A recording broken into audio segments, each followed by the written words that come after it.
Start recording.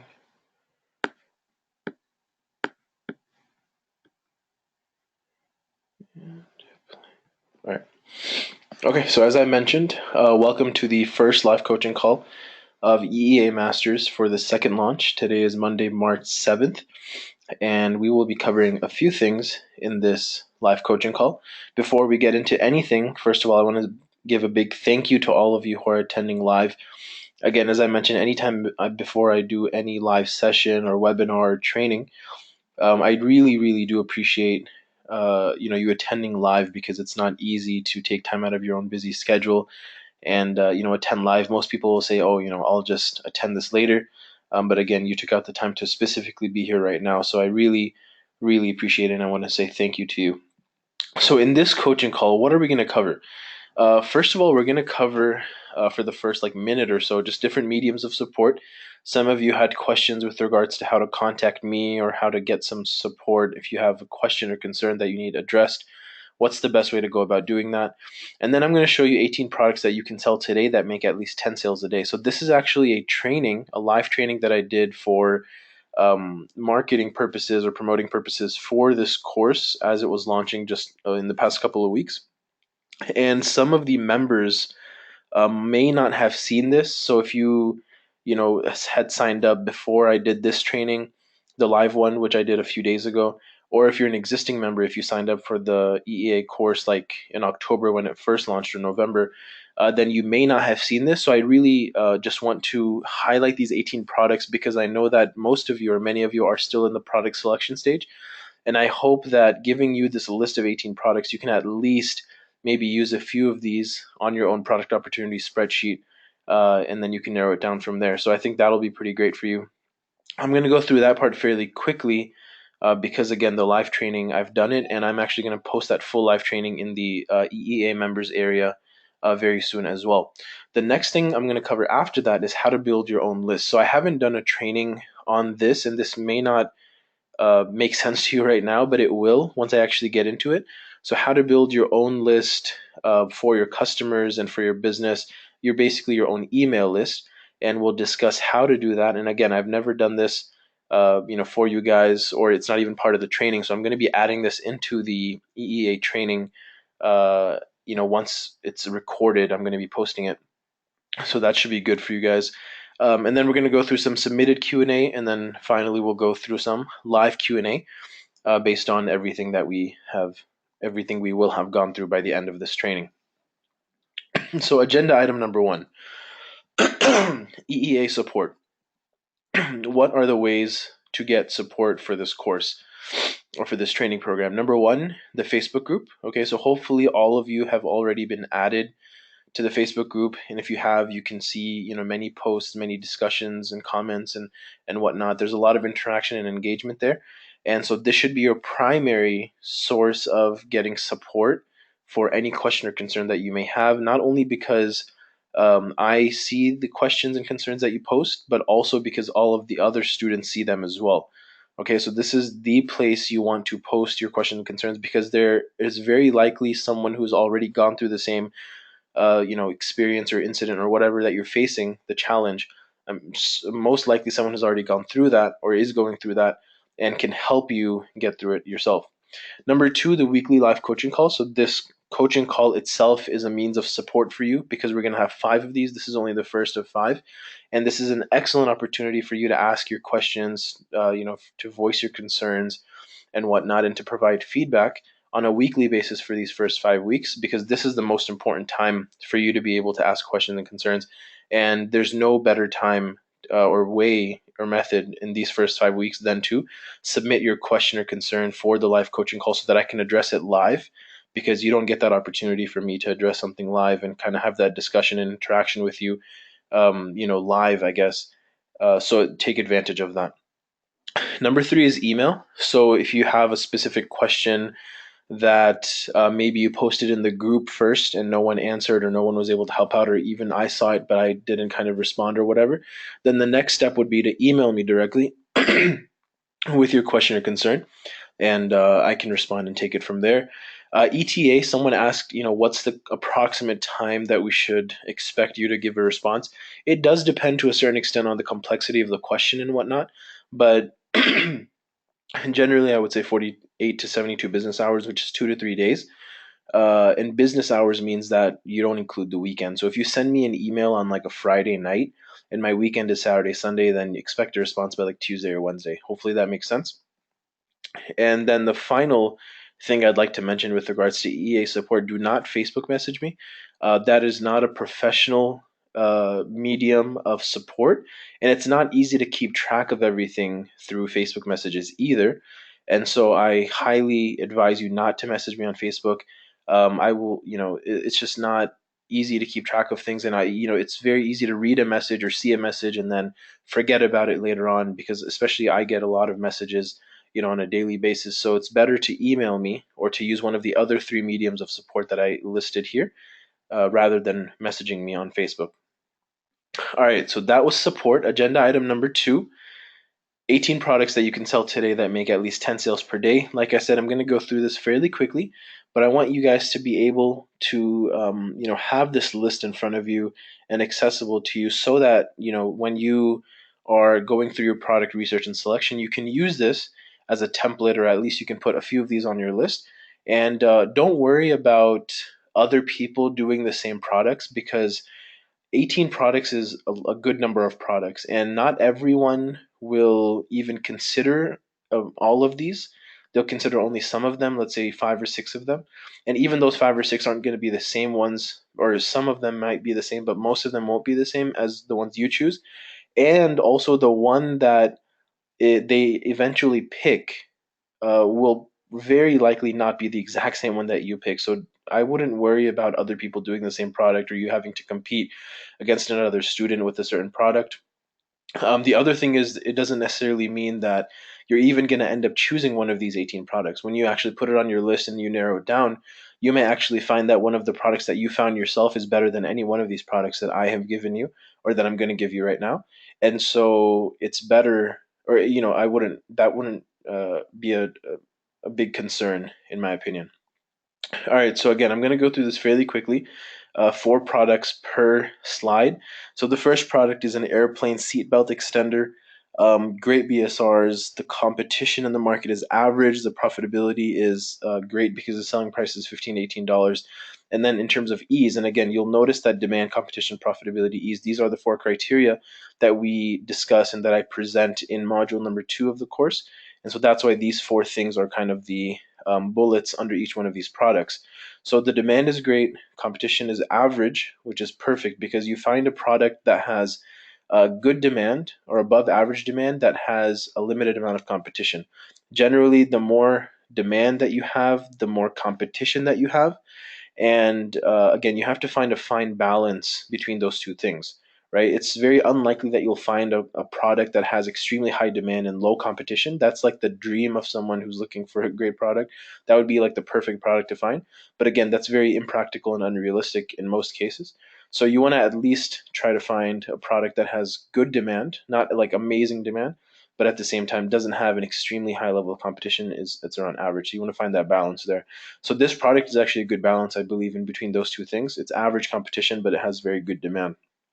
Airplane seatbelt extender, by the way, for those of you who don't know, it's for like bigger people who, the airplane seatbelt doesn't fit them, and you can basically take this yourself onto the airplane and then kind of just extend the seatbelt so it actually fits. Anyway, so product number 2 is mole killer trap. This also has very good demand, especially because the summer is coming up. So this is, a lot of times people have problems in their yards with moles and with other types of, pests and whatnot. So this is a product that's probably going to get hotter actually as the summer approaches. The competition is average, the selling price is great, and the ease is, it's a fairly simple product as well. Product number 3, mosquito repellent bracelet. This is another product that's going to get extremely hot and get more popular as the summer approaches. So the BSRs are excellent on this product. While the BSRs and the demand is high, the competition is also high. But again, there is room to actually get into the market. Again, I wouldn't put any product on in these 18 products that I feel it's impossible for you to sell, or you won't have a chance, or it's too competitive. Again, there are product categories and markets in which it's almost impossible. But again, those products, I have a list of products to avoid in module 2 that I've given you, and I've also given you the instructions or the guidelines on how to find or really notice or realize which markets would be too competitive to even compete in. But all of these are not extremely competitive or too competitive, so they wouldn't fall under that category. So that's product number 3. Product number 4 is digital pocket scale. Again, these are all simple products. This one is also high in demand, but also high in competition. Good profitability, and the ease is it's a very simple product as well. It's a private label. So products 5, 6, 7, and 8. Product 5 is a body brush. So the demand for this product, it's a beauty product. It's very popular, but it's not in the I would say extremely high demand products, but it's good in terms of high demand. Competition is also high for that reason, and then selling price and ease are good as well. Product number 6, pepper grinder. So this is a simple kitchen and dining product, very very popular. You'll find pepper grinder, you'll also find salt grinder, and then you'll find pepper and grinder, pepper and salt and pepper grinder sets. But this one is specifically just the pepper grinder, so it's a very good product as well. Product number 7 is beverage tumblers. So these are basically the cups that the plastic kind of cups that restaurants generally have, whether they're clear or color. The number one seller in this market, I believe, is selling colored beverage tumblers, but there are also clear ones that are selling well. And so this product is good in terms of demand and its average competition. So I really like this product, and it's something that I would consider. Product number 8, hammock tree straps. So this is a very targeted niche, very specific in terms of the people who would even consider buying this product. But it's very popular amongst that niche and amongst those types of people. So the demand is high and above average competition. So that's also a very good product. Products number 9 through 12, baby food freezer trays. I love this product, honestly. If I was to consider any one of these 18, this would be probably top 3 or 5. The demand is very high. It's a very popular baby category product. Whereas the competition is not too high. So generally, you'll see, especially in the baby category, where the popular products, there's extremely high levels of competition in those markets. And so a lot of times you want to avoid those, very high competition level categories in the baby markets, in the baby category specifically. But when I saw this, I was a bit taken aback or shocked because the competition is not extremely high. It's actually only above average, I would say. And I think that this is a newer product and it's trending, or it's starting to trend right now. So I think that this is definitely a potential product for some of you to get into or consider at least when you're narrowing down your list. Product number 10, car garbage can. This is a need for most people who, their cars get junky and cluttered and whatnot with a lot of trash. Or if you tend to eat in the car, then you put the wrappers and stuff like randomly, and your car becomes a mess. So this is something that a lot of people like, and the competition is above average, whereas the demand is very high, and profitability and ease are there. Crib mattress pad. This is another baby product that's very popular, very high in demand, but also the competition is very high. So that's again one thing to consider, but it's a very popular product in which you can penetrate the market. Product number 12, pest repeller. Demand is great, and then the competition is above average. So that's another product that really gets popular, I think, towards the summer. Now, products 13 through 16, shabby flowers. So these are kind of like decoration flowers, I believe. The competition is average, but the demand is good. Garden seeds, again, another great product. Demand is great within the 1,000 to 5,000 BSR, while the competition is only above average. Same thing with the lock pick set. So people tend to lock things and then either they lose the key or whatever. So this is kind of a very popular product as well. It's not extremely high in demand. Some of these products aren't like super high, but again, we're trying to find that balance. So these are like around 4,000 BSR. Good demand, but again, the competition is only above average, so it's very easy, in my opinion, to get into this market and do really well and get a lot of sales. Product number 16, Bling license plate. So this is a great product as well. Again, it's kind of like the shiny, sparkly license plate that people put on the front or the back of their cars.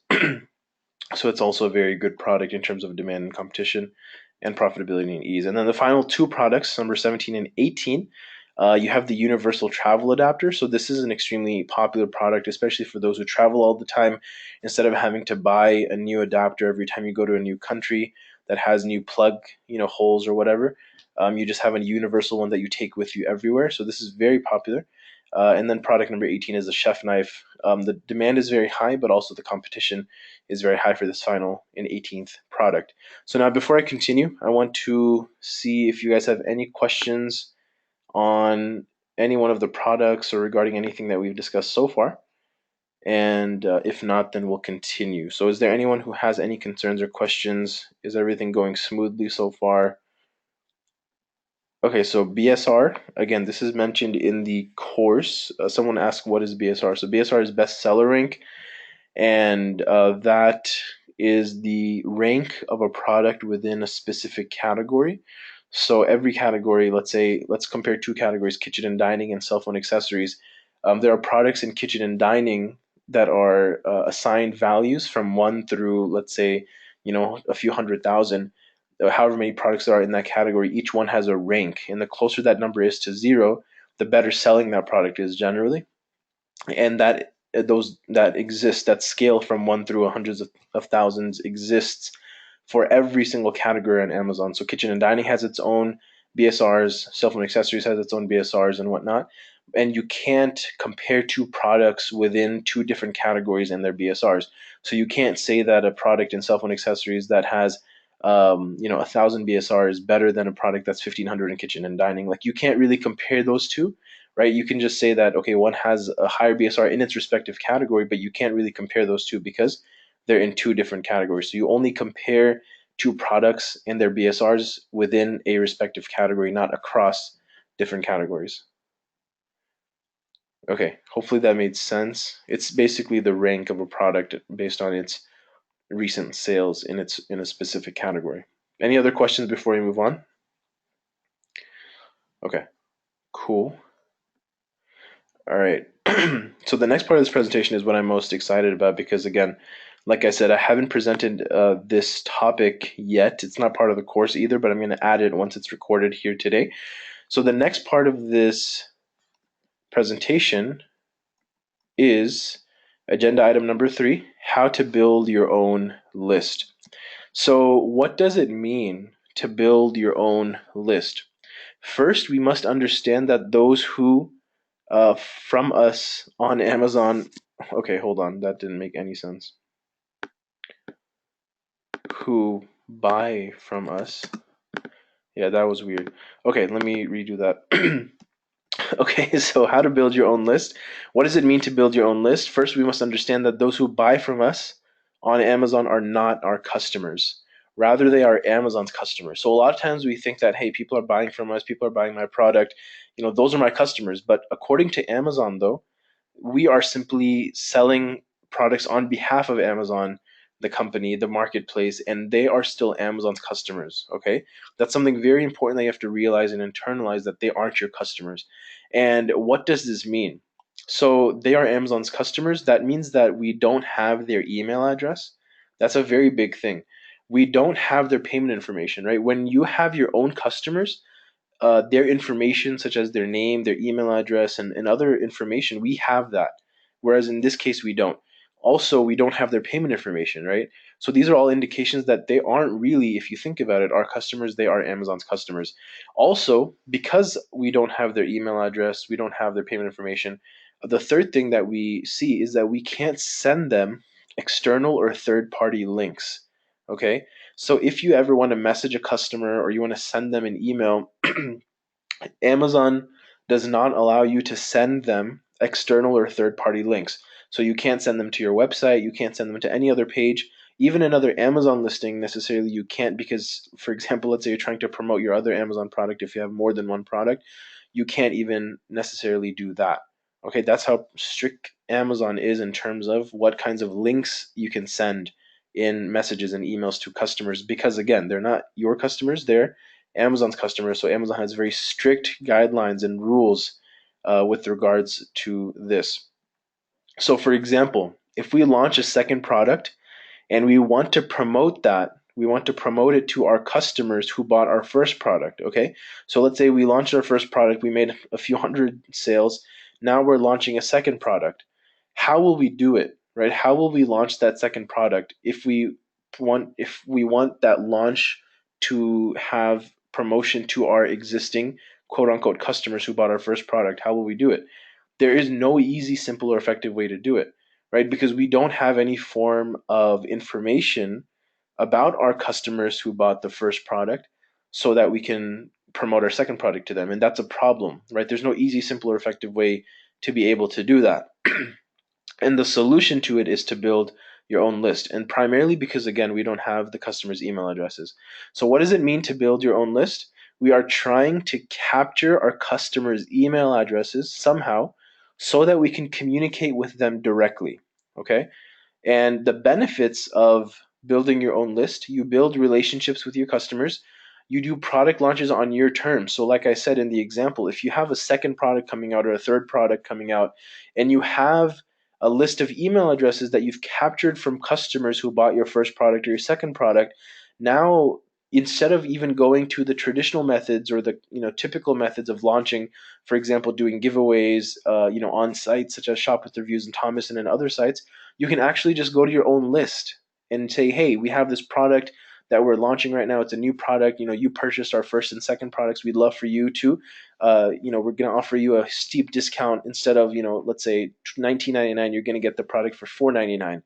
And because they're already your customers, they've purchased from you, you've developed a relationship with them, they're much more likely to buy it. And so you can actually charge a little bit more than you would for a normal giveaway, which you would do for free or for, let's say, $1.95 or $2.95. If you give a product for $4.95 to your customers from a discount from $19.99 to $4.95 or $4.99, your customers will probably take that deal because that's like 75% off, right? And so that's a great way to do product launches on your terms, and you actually lose less money doing giveaways or product launches like that instead of doing it with random people through these third-party sites. And then also you don't have to rely on others, right? You don't have to rely on these other sites and these other platforms. You have your own people, you have your own list and group to go to do launches and to promote your products to. And who better to promote your product to than people who have already purchased it, right? Who have already purchased from you as a company. So that's a great way to do it. And there are several ways to go about building your own email list, and I'm going to highlight the two most effective and most popular ways to build your own list. The foundational concept, I should mention, is offering something for free. Okay, so it's based on giving something away for free in exchange for their information, specifically their email address. So the two most popular ways to build your own email list selling on Amazon. Number one is to provide a free ebook via an email follow-up sequence. So I cover this in module number 6 in the EEA course. And you can use softwares like Feedback Genius or even Profit Phoenix, because Profit Phoenix recently added an email tool that basically does the same thing as Feedback Genius. You can use these platforms to provide a free ebook to build an email follow-up sequence within which one of those emails includes a free ebook. Okay. And then the ebook itself has external links to free offers or a specific free offer. Okay, and we're going to get into this in detail and I'm going to explain what that means. But basically, like I said, even if you set up an email follow-up sequence, which again is covered in Module 6, I'm not going to go through it in detail right now, but you're able to, with these platforms, send your customers emails and messages based on a specific action that they took. So if they purchase the product, right? Your product, you get an order, then you can immediately send them an email thanking them for purchasing your product. And then in 7 days, you can send another email saying, hey, thank you so much. Can you give us seller feedback? And then in 2 weeks, you can say, hey, can you please give us a product review? So it allows you to communicate with your customers through Amazon Seller Central. It's all integrated there. And like I said, those emails can't include any links, right? Amazon doesn't allow you to put third-party links. So what you have to do is give this free ebook as an attachment in the email immediately after they purchase, and then you're gonna have links in that ebook to the free offer where you'll have the opt-in. Again, I'm gonna get into this in more detail in just a sec. The second way to build your own list is to place a custom insert inside your product packaging with a URL. And the insert can have any sort of call to action, anything that you can offer for free to get their email address. So you can have something that like a join VIP club to get exclusive discounts. Basically what that means is that in the future, whenever we have discounts or we're launching a new product, you'll be the first people to hear about it and you're going to get some awesome discounts. Activate product warranty. So if you're offering like a lifetime warranty or a 1 year warranty with your product, one of the best ways to get the information of the customer is to say, hey, you can only redeem this warranty in the future if you activate the warranty. And the way you activate it is by going to this form and filling out your information. That's one of the best ways to do this, is to say, hey, to redeem this warranty or to actually even honor this warranty for you, you have to fill out this short form and give us your information. And then the final way on the insert, what you can do is get access to the private Facebook community. So you can just build a Facebook group, call it whatever you want, based on your company name, just kind of start developing this community of your buyers and purchasers, and tell them, hey, it's a private Facebook group. You're going to get access to it if you give us your email address. Okay, so those are all things you can do with a custom insert. And this is basically a small slip of paper that you put inside your product packaging that has text on it that says, hey, to get this, do this. Okay, so one thing I wanted to address here is, why am I highlighting this in the first coaching call, right? Again, product selection is a big part of what most of you guys are doing right now. And some of you are already at the next steps, even if, maybe you chose your product already and you're at the supplier stage. The thing is that you need to know this, and you need, right now, before you actually move forward, because this will impact and affect your what you're doing with your supplier right now, right? When you're talking to your supplier, when you're talking to them about the packaging and the product and you're getting samples and whatnot, you want to make sure that you in your mind already have a plan to do this, to build your own list. Because any Amazon expert will tell you, anyone who's sold a lot of stuff on Amazon and is very successful will tell you, and many people have told me, and I've listened to trainings and whatnot, and they've said that one of the most important distinctions between a successful Amazon seller who can take it to the next level versus an average or not so good Amazon seller is that those who are successful built their own list, and now they have lists of hundreds to thousands of people, right? Because of how many people bought their product and how many people they were able to acquire email addresses from to build their own list. That's a huge advantage that you have, and a benefit and value for you as a company, to have email addresses that you can market to, that you can promote to, that you can launch your product with, versus not having that at all and relying on other platforms and other people to do it. So this is huge, and this is something that you need to understand right now and know, because like I said, when you're putting together your product and thinking about how you want to go about differentiating yourself and promoting your product, and growing your own list, you want to keep this in mind and have a plan for yourself as you begin. And then also, one thing I forgot to mention on this last bullet point, the custom insert itself can also be um, highlighting or promoting or saying that, hey, you can get this other free digital product, the ebook. So you can actually, in the packaging, in the product, that's where you highlight the ebook. So you don't send it via email like I did like I mentioned in the first scenario. Instead, in the second scenario, in the custom insert, that's how you deliver the ebook. You tell them, hey, if you want to download the free ebook that we promised you with our product, here's what you need to do. You actually included it in the product packaging insert rather than in the email that you send them. Okay, so these are the two ways to build your own list. So let's get into detail, or the process of providing a free ebook. How does it work? How do we actually go about doing that? So in module 6, as I mentioned, you learn how to set up an email follow-up sequence to communicate with your customers after the purchase.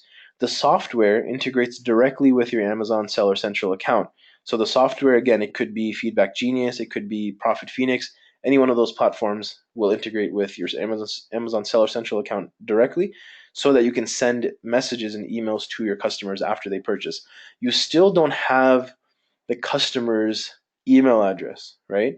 So even though they integrate with your Amazon Seller Central account, you don't actually get to see the email address. There's an encrypted email address that Amazon associates with each buyer on Amazon, and that's all you can see. So even if you go into your orders right now, or once you actually start selling and you look at the buyer's information, you can see their name, you can see their address in full. But one thing, the main thing you can't see is their email address. It'll be some like long string of numbers and letters at Amazon, buyer.com or something like that. And so even these platforms can't get you their email addresses. They're just basically sending messages through that encrypted email. Okay. So you don't have their email addresses even at that point. You're simply messaging them through the Amazon Seller Central platform in an automated fashion using a third-party platform. So you cannot send an external link, meaning a link to your site or any other site in any emails. Okay, that's very important as I mentioned already. So you must include the ebook as a PDF attachment in the email. So in the first email that you send them immediately after they purchase, that's the one in which you include the ebook as a PDF attachment. But you can include external links in the PDF ebook. So this is the big part. This is the most important part, right? You have to figure out a way to get them to click a link or get that link in front of them somehow so that they can click it. The way you do it in this first scenario in building your list is you put links in your ebook, okay? I'm sure you've downloaded PDFs before where they have links throughout the ebook that you can click and it opens it up in a browser and then, they're offering you something or whatever. So you can do the exact same thing in the ebook. Throughout the ebook, you have many different calls to actions. And again, those calls to actions can be for anything. So now that you've already provided them with the free ebook, now you need to give them something else. So say, hey, join our VIP club to get exclusive discounts, join our Facebook community, or come up with some enticing, attractive call to action that will make them want to click and give you their information. So as I said, VIP club, activate the product warranty, get access to the private Facebook group. All of those things work really well.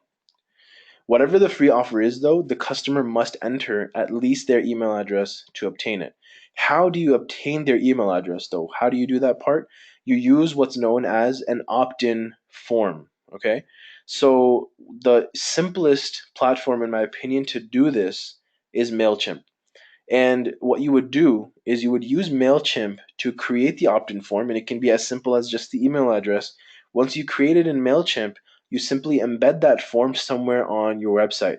And you want that place on your website where you embed the form to not be public. You want it to be a private page or a private link that no one else can get to or knows about other than those who download this ebook and click the link. Those are the only people who will get to that page. So the workflow, just to give you an overview of this first method of building your list, again, the person makes the purchase, they buy your product on Amazon. Once they buy the product, they get an automated email, okay, that says, thank you for your purchase, here's your free ebook. Then they click on that attachment to download the ebook. Once they download the ebook, then there's a link or many links in the ebook. One of those links they click. Once they click that link, it goes to the opt in form that should be embedded on your website. And then they put in their information, so they opt in. And then you send them a confirmation / thank you email once they opt in. And now at that point, you have their email address on your list. It's saved. And now in the future, once you are ready to launch another product or you want to do a promotion or whatever, you can market to them. All right, so the needs. What do you need for this entire process to provide a free ebook? Send follow-up emails. You need to use a platform, either Profit Phoenix or Feedback Genius. Number two, to create a PDF ebook, you can do it yourself or you can do it using Fiverr.com or any freelancer site or any other site where you have people who are willing to do it at a small cost or small price. You can generally get a PDF ebook made for $30, $50 maximum. They'll actually do all the research, all the writing for you on whatever topic. In my opinion, if you're knowledgeable, or if you even have some knowledge of some of the market or of the topic of the ebook that you're creating, consider doing it yourself because generally on Fiverr, people are horrible at writing. And I've had a few ebooks created for some of my products, and they were absolutely like disgusting. I was just sometimes people don't even use proper English in these ebooks. So you want to make sure that you're doing a good job of vetting all the people on Fiverr and finding someone who's really good at it. Or again, you have other sites that you can use as well, or you just do it yourself. And then the third thing you need to do this is an opt-in form. So you can create that using MailChimp, and then you would embed that opt-in form on your website. And then you send them a confirmation / thank you email. That is also done using MailChimp. So once they actually opt in, right? You want to send them an email saying, hey, thank you for opting in. And then obviously you want to provide them with whatever they opted in for. So if you were to, let's say, give them a warranty, right? Then you would want to say in the email, hey, this is to confirm that now you have activated your 1 year warranty or your lifetime warranty, and here's how you redeem it if your product ever fails or if it's ever defective or whatever. It's not as you expected. Here are the steps that you need to take to actually obtain or redeem your warranty, or how to get it for yourself. So whatever free thing that you gave them or that you promised them for giving you their email address, you want to make sure that you deliver that immediately in that email, which you again set up in MailChimp. So that's pretty much all you need to make this happen. It's not very complicated. It's very simple. It's very straightforward, in my opinion. Number two, place a custom insert inside product packaging. So what's the process of this second method of growing your email list or building your own email list? Have your supplier or your manufacturer create a small paper insert with some text on it. It's as simple as that. All you're doing is having your supplier, because it's extremely low cost for them to do this for you, you have them put a small piece of paper. You can fold it, you can have it straight, it doesn't matter. All you need to do is put that text on it that you want the customer to see, and you have the supplier print it out and put it into each product packaging. It's very low cost, and it can be as simple as black text on white paper. Or again, it would be better if you make it fancier, create your own design, make it look nice at least for the customer, so that they are more likely to actually take the steps that you're kind of asking them to do, rather than it just being a simple, paper with some black text on it. Make it look a little bit nice. And the insert should have some call to action, which in marketing is known as the CTA, for the customer to give you their email address in exchange for something free. Okay, so just like the first case scenario, you have to give them something for free to actually get their email address in exchange. So the customer purchases your product. That's the first step. The second step is the customer receives the product. They open the product and then they find the insert inside the product. And then the third step is that they take the action that you ask them to do or to take on the insert. And so let's say it's visiting the link or whatever link it is for whatever offer it is, for whatever free offer it is. Okay. So that's the action that the customer will take once they actually find the insert inside the packaging of the product, once they receive it, once they purchase it. So in terms of the action that they take, it's very similar to the first one. There's an opt-in form and a confirmation/thank you email. So you give them a link to the page that has the opt-in form on there, and then they put in their email address and they get that thank you email. All right, so here is an example of an insert, of a custom insert. So this is a company, Sano Naturals, very successful private label company on Amazon, and this is the insert that they use. Again, it's a very simple insert. It's a 3-fold insert. So it's not a typical straight just one paper kind of no design or anything. They've designed it. They've put folds in it so it actually folds into like a small booklet, even though it's only 3 pages. And like it says here, exclusive, VIP will regularly send you products to use, test and review, no gimmicks, no fees, all free, right? And just email us. So their call to action on this product insert or this custom slip is to email them. So they didn't have a form set up. Their call to action was, hey, email us. And of course, if they email you, then you have their email address, obviously, right? Because there's a sender's email address that you can put on your list. I don't necessarily advise doing this because there's a lot of manual work involved, and this is actually an older version of their insert. I don't have a picture of their newer one, but it's much more automated. Like I said, if you send them to a link that has an opt-in form, then at that point, once MailChimp acquires their email address, it puts it on a list automatically. In this case, if you're telling them to email you, then there's a lot more involvement on your side, because then you would have to take each email address and maybe put your own Excel sheet together or something. But anyway, so then it says introducing the Sano VIP Club.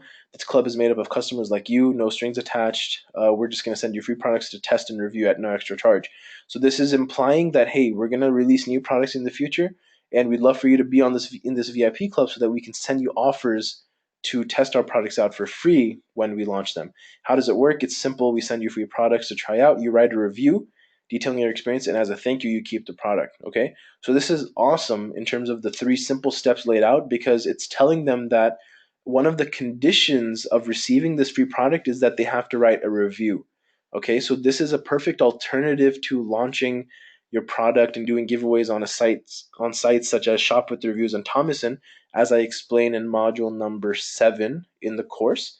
Okay, this is a great alternative. If you have your own list and if you know that people are obliged to, based on these conditions, give you a review, then it's a perfect alternative because you're going to get not only the sale but also the review, which is perfect. Now, join today. All you need to do is leave a starter review for any Sono product that you've purchased, including this one. So now there's actually steps on how to actually qualify to receive this free offer, how to actually go about joining the VIP club. Now, again, this is not exactly how I would do it. And again, like I told you, Sano has actually improved their custom slip and their insert that they put in their products. But this was their old version, and this worked really well. But they improved it, and like I said, the easier it is for the customer to go about giving you their email address, the better.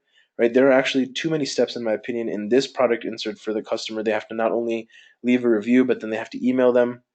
It's so much easier to provide a simple short link, bit.ly slash something, create a bit.ly link to make it very easy for them to go and type it into their browser. And then, like I said, simple email opt-in, and that's it. Okay. So in Sano's case, these were the 3 steps that a customer would have to take to actually redeem the offer. Interested customers will leave a review and send you an email notifying you that they want to join the VIP club. You write back thanking them and welcoming them to the VIP club, and then send a message to those VIPs when your next product is launching. So again, like I said, this process that Sano was following initially was very high involvement from their side. Not only would they would have to actually write back to the customer and thank them and welcome them. That's not necessary because again, you can use automation using Mailchimp and whatnot to avoid having to do that manual work. And then this was the form. So actually, there. This is kind of confusing because I guess this is the form that they implemented later. So instead of having them send an email to them, they actually implemented this form, which is the picture that you can see in front of you. So want free products, sign up for the VIP club, and then again they just have to enter their first name, last name, and email. Like I said, the easier it is for your customers to opt in, the better. So I wouldn't even include the first name, last name. All you need that's essential is email address. So make it as easy as possible, and the less that you need from them that you make them do it, the better. All right, so let's compare the 2 approaches or the 2 methods. Again, both of these work really well, and I actually advise and encourage you to do both simultaneously. So not only should you provide something free with your product like an ebook, you should also at the same time have a custom insert so that there are 2 different ways that people can opt in to your email list, and there are 2 different ways about going about building your own email list. Okay, so again, in the first scenario, the free ebook, the person purchases your product, they get an automated email, again, which you set up using Feedback Genius or Profit Phoenix. In that email, you have the attachment that's the ebook. They click on the ebook to download it. In the ebook, there are many links, one of which they click. Once they click it, it goes to an opt in form, which is on a private page on your website. There, they can enter their email address and opt in. Once they opt in, they get a confirmation/thank you email that delivers exactly what you promised them for giving you the email address. Second process or second method is the custom insert. That is, they purchase the product and then that product has an insert inside. That insert has a link that they go to, and then everything from then on is the same. The opt in form on the website that they opt in, and then they get the email that delivers what you promised. All right, so the final thing is the needs for the second method. So again, it's pretty much the same other than the first part, which is you need to create the insert on Fiverr.com, or you can create it yourself. You provide it to your supplier, tell them exactly how you want it to look, if you want it to be folded, if you want it to be, whatever. Give them that design, give them the instructions, and they'll do it. And it shouldn't cost you more than just a few cents per unit or per product to do this. And then the opt-in form, MailChimp, and the confirmation/thank you emails also done using MailChimp. So again, building your own list, the major takeaway from this part of the coaching call, from this topic of building your own list, is having your own list will make future product launches infinitely easier and allow you to build enthusiastic followers for your brand. Okay, so not only will it help you when you want to launch future products, you can market and promote it to your own list instead of doing it with other third party platforms. And also, you're building a nice list of followers for your brand. Okay, and that is invaluable. That is just priceless when you have your own list of people. That means literally you're in full control of anything that you want to do with that list. Okay, so that's huge from a marketing and business perspective. So, now that we've gone through that topic, I want to see if you guys have any questions, concerns. Did everything about that building your own list make sense? Was it good? Was it valuable? Is it beneficial? Let me know. Let's engage a little bit before we move on to the next part, which is basically the Q&A sessions. What did you guys think of that?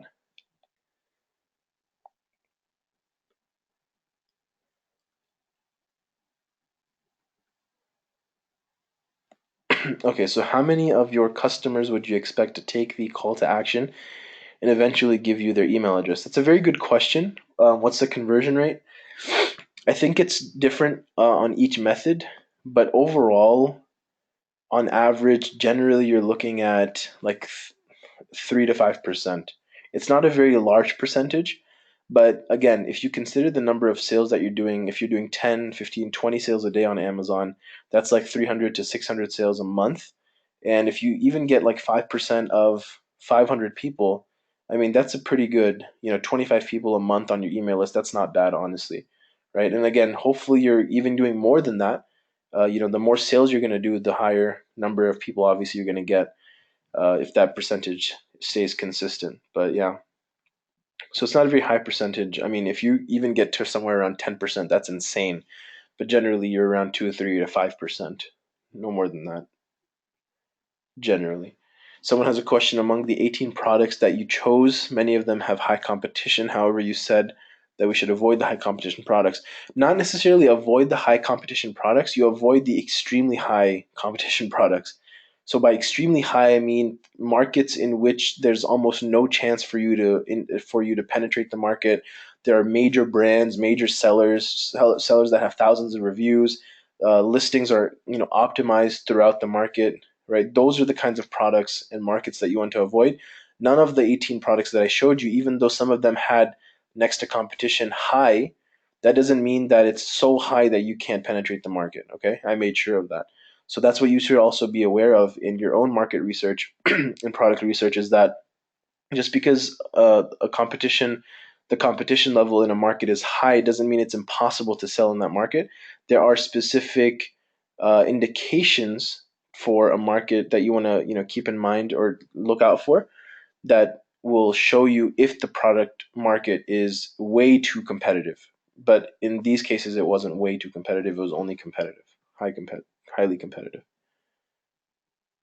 Okay. Any other questions before we move on? What do you guys think of the building your own list part of this presentation? Was it good? Was it helpful? Does it make sense? Everything is good? Okay, excellent.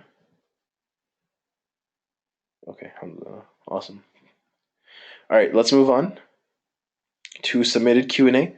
There weren't too many questions. I only sent out the launch ended on Friday, kind of took a day off on Saturday, and then yesterday on Sunday I sent out the link in the email and posted in the Facebook group for the first coaching call, which is obviously now. So we didn't have a very large number of submitted Q&A, but we did have a few, so I'll address them right now as quickly as possible. Number one, supplier had given me FOB price. Can I change this to CIF? Is this the door-to-door option, or is it too late to ask them this question now?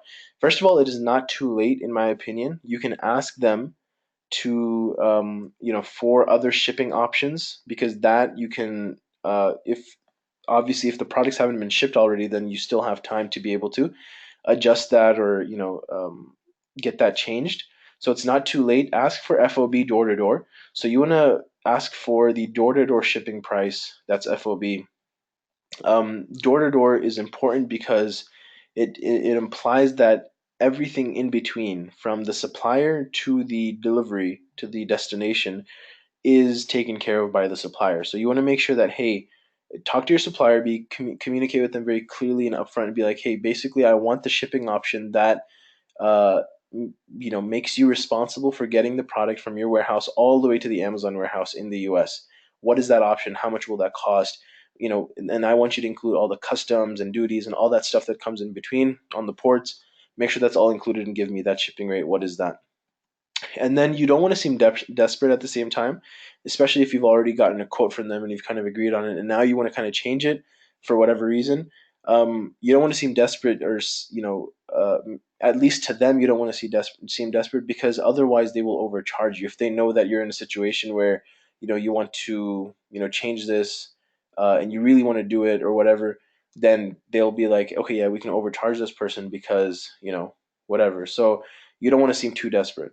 The other option is to get a freight forwarder. So if the supplier doesn't change it, or if you don't want to go through that process, then you can get a freight forwarder that you can hire. I think My China Freight, and there are many other companies that can do this for you, that will basically handle your inventory, your shipment at the port in the US, wherever it goes, whether it's LA or Houston or wherever.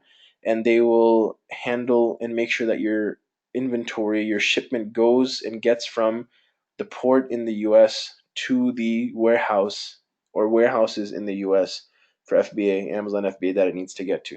Okay, so you can do that as well.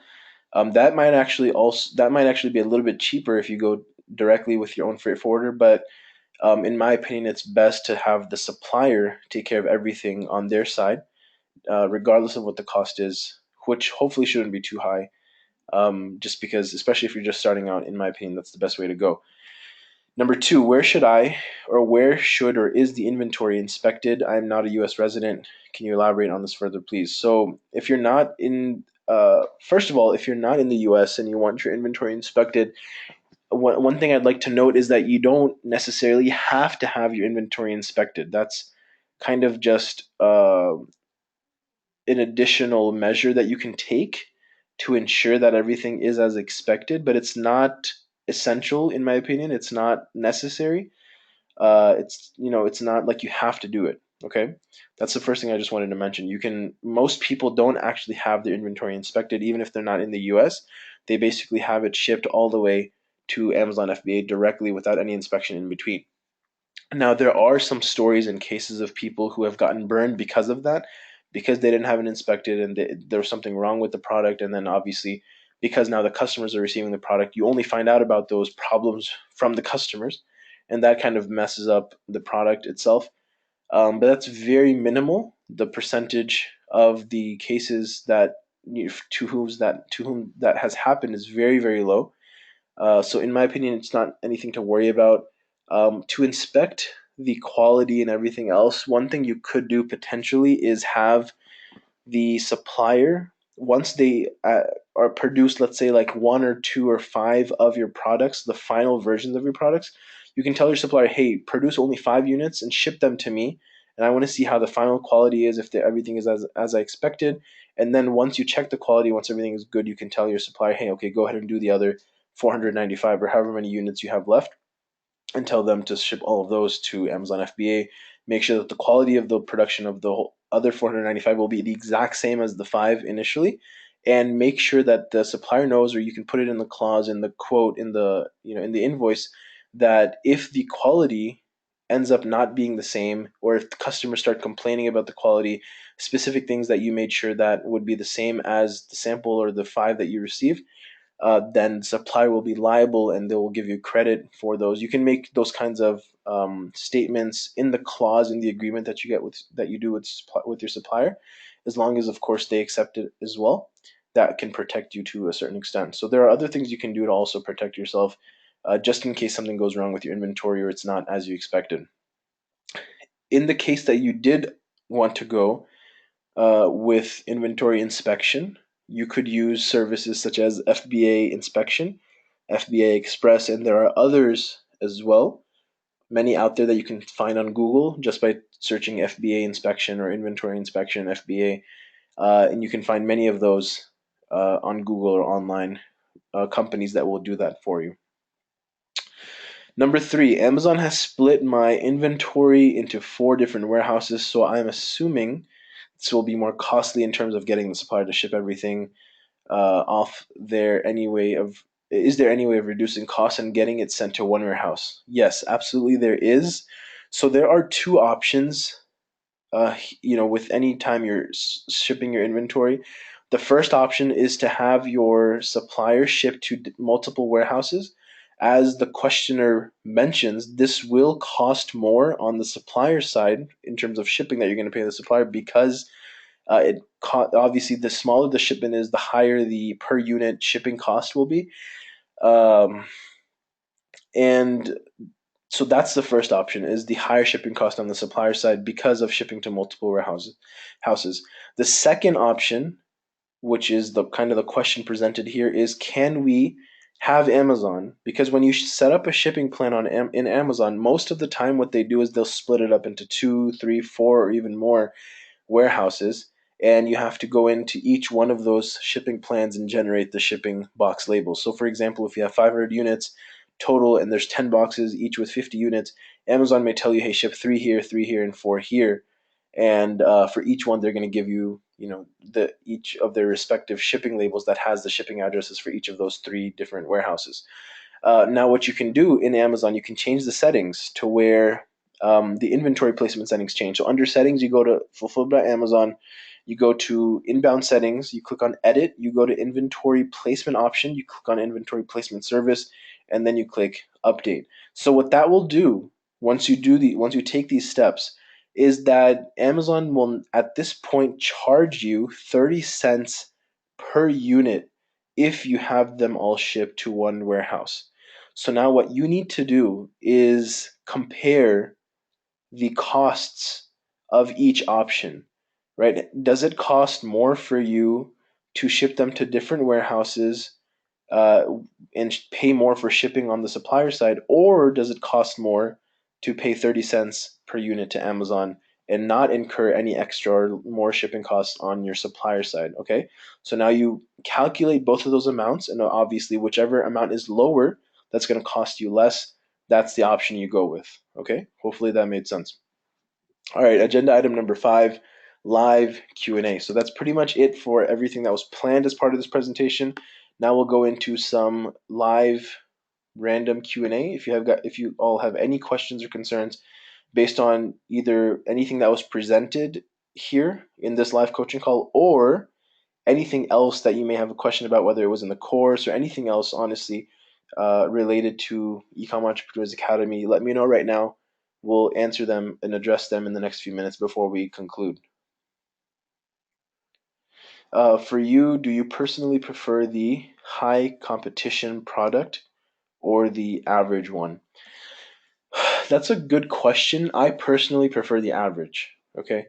I think that if you can get into a market that has an average amount of competition, even if the demand for the product is not as high as it would be in the market that's more highly competitive, um, I feel like the sales are there regardless, right? The demand in overall across the market is there, and it's easier to penetrate and grab a lot of those sales in the one that's less competition.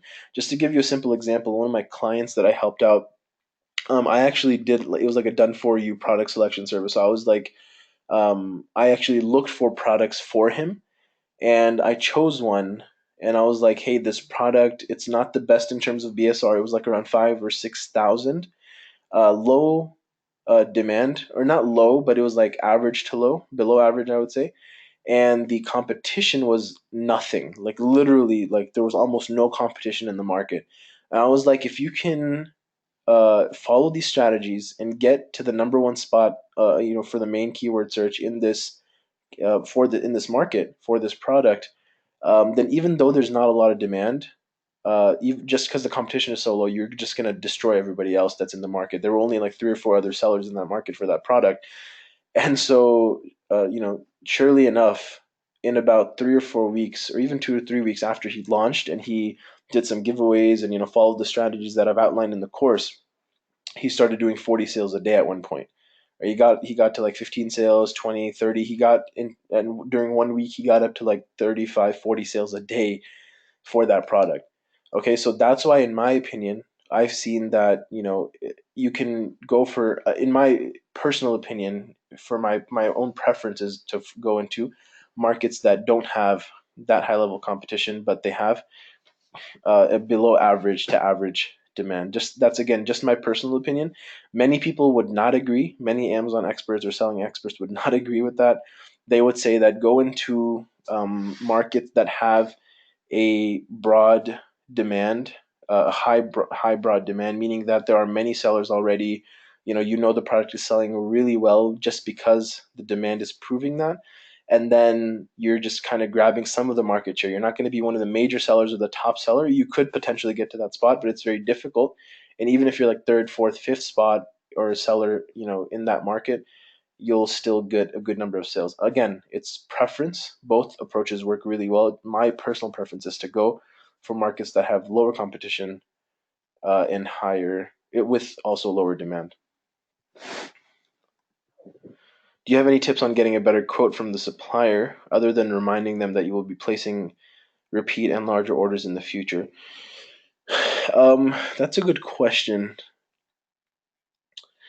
Honestly, I don't. I wish I did. Other than, again, just talking to them about, hey, this is going to be a repeat purchase, and we're just starting out as a smaller company, and we really need you to kind of work with us so that we can get on our feet, and then in the future, again, we're going to get more business. Once our products start selling well and whatnot. Uh, I can look into that. I can see if I can find any other tips. Perhaps I can make that a topic of the next life coaching call. Generally, the second life coaching call is when I talk more about supplier selection and whatnot. And so when I put out the form for Q&A or concerns that you may have for the next coaching call, maybe you can submit that and I can look into that, inshallah. Okay. Any other questions or concerns before we end?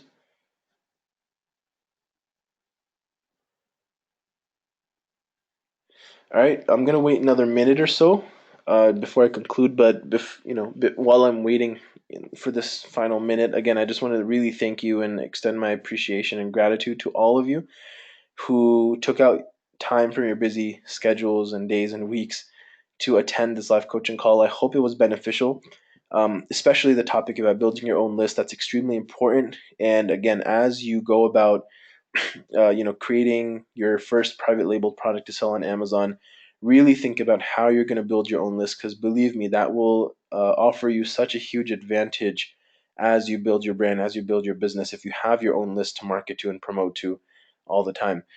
So again, thank you for attending this call, and I look forward to seeing you guys next week. I think there are a couple of questions that came in just now, so I'm going to address those before we end. When is the next coaching call? It will be next week. So again, there are 5 live weekly coaching calls, so one every week for the first 5 weeks after you join the course. This was the first one. We're going to have 4 more. The next one will be next week. Again, I'll send out the details. It might not be on the Monday. The weeks across these 5 weeks the days of the week might change. So this was on a Monday. Next week it might be on like a Tuesday or a Wednesday. We'll see. I'll let you know. It does somewhat depend on my schedule. I might even ask you guys what you guys think or what day or time would be better for you. So we'll see about that. I missed the first half hour. Will this webinar be recorded so I can refer back to what I missed? Yes, absolutely. The session was recorded, and I'm going to post it by tonight within about 12 to 24 hours. This recording will be up in the members area under the live coaching calls section. Came late. Will this webinar be uploaded? Yes, it will. Same question. May I have, please, the merchant words password? So in your course, in the course in module 1, uh, you should find, or you should be able to see the merchant words login details. So go to module 1, log into the members area, into the course, go to module 1, you'll see where it says, here are your merchant words login details. Go ahead and copy and paste those, go to the login screen for merchant words, and then go ahead and log in, and hopefully that works. If not, then go ahead and email me, but it should work. Can someone confirm with me that the merchant words login details are working, just so I know that there's no issues there? Otherwise, I'll have to look into that, but they should be working. Yes. Okay, so I got a couple of yeses. So hopefully, like I said, go to module 1, check that out. And if you have any issues or concerns, then let me know via email. If it is the same as before, then it does work. Okay, great. Okay, excellent. Yeah, I got multiple yeses for the merchant words account details. So module 1, check it out and get the access there, inshallah. All right, guys, I'm gonna let you guys go. It's been about an hour or so. So again, hopefully you guys benefited and found value. The recording will be up in the next 12 to 24 hours. I hope you all have a great week. Take consistent action towards this business, no matter how long it is, how many minutes or hours it is a day. Make sure you touch this business at least once a day. I look forward to seeing you guys in the next live coaching call next week, inshallah. Have a great week. Jazakallah khairan. Assalamu alaikum wa rahmatullah.